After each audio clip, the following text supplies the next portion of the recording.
Most people think of a dark, scary creature of the night that'll get tangled in your hair and suck your blood. However, it's these harmful stereotypes that give bats such a bad rap. They're not true. Bats are actually highly intelligent creatures as well as essential ones, and they need our help. Little brown bat populations, for example, have been declining rapidly the past 20 years. Scientists believe they could be completely gone in the next 10 years if we don't do something to help. They suffer largely from a disease known as white nose syndrome, a fungal disease that gets into their system and wakes them up during hibernation, causing them to lose all that essential fat that they had built up, which kills them. Bats are keystone species, meaning that without them, our ecosystems would not stay balanced. Bats feed on a lot of insects that carry harmful diseases, as well as ones that feed on native plants. Think about this. One little brown bat eats up to 3,000 insects every night, and an average bat colony is thousands of bats.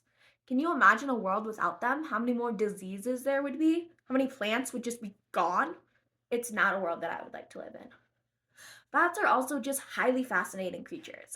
There are 18 different species here in Colorado where I live, and over 1,400 worldwide.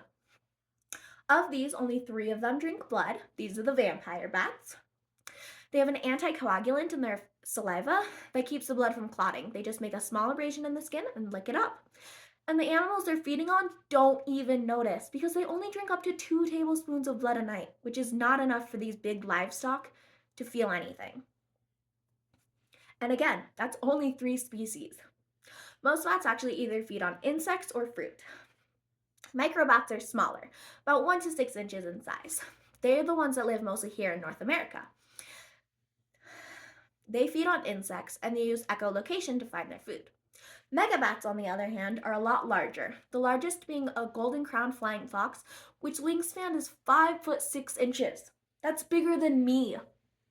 They feed on fruit, pollen, nectar, things like that, and they live in warmer climates. Bats suffer from habitat loss all across the world. Something that you can do to help is installing bat boxes or planting night blooming flowers. Another really simple thing is just keep your pets inside at night.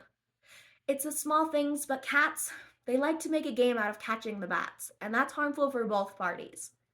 It's these small things that can make huge impacts on our local bat populations. Thank you.